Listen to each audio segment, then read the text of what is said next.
ဒီနေ့ဒီဗီဒီယိုတော့ကျွန်တော်ထူးတော့မဟုတ်ပါဘူးကျွန်တော်မီးအိမ်လေးကိုဘက်ထရီ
ကျွန်တော်တော့3ချက်သုံးထားပါတယ်တပြားကို0.5 watt ရှိပါတယ်ကျွန်တော်ကတော့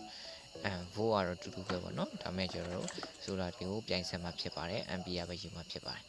အဲ့တော့ကျွန်တော်တို့ solar တွေကိုစီးလိုက်မယ်ဒီမှာတော့ကျွန်တော်ချမ်းလေးပဲသုံးထားပါတယ် for round နေတဲ့တောင်းကျွန်တော်လှလှလေးလုပ်ချင်တော့ကိုပေါ့လှလှလေးစီးပါမယ်ဒီမှာကျွန်တော်ချမ်းလေးလုပ်ထားပါတယ်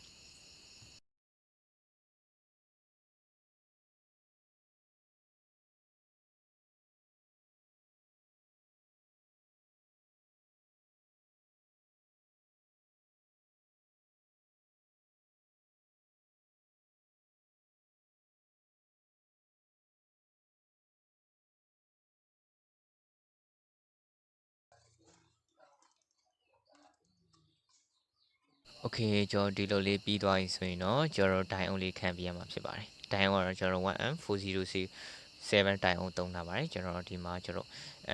မေ့ပြီးတော့ကျွန်တော်အာသွင်းစနစ်အာသွင်းနေမှာဖြုတ်မိလို့ရှိရင်အားပြတ်မထွက်တော့ကျွန်တော်ဒိုင်အုံးလေးခံထားတာဖြစ်ပါတယ်ကျွန်တော်တို့ဒိုင်အုံးလေးခံပြီးသွားလို့ရှိရင်တော့ကျွန်တော်သုံးလို့ရပါပြီโอเคကျွန်တော်ဒါကိုအလင်းအောင်ရှိတယ်နော်စမ်းကြည့်မယ်နော်ဒါပေမဲ့မတက်ပါဘူးကျွန်တော်ဒါကိုအပြင်မှာသွားစမ်းကြည့်ပါမယ်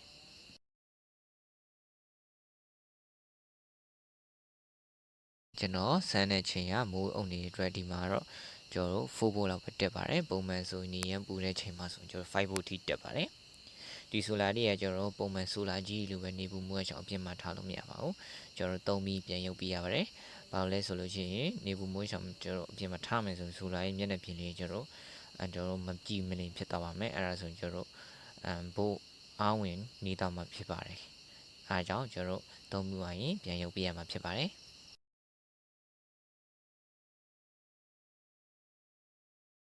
โอเคဘယ်ကျုပ်အားမရှိတဲ့အတွက်ကျွန်တော်တို့တနားရီလောက်အသွင်းထားပါမယ်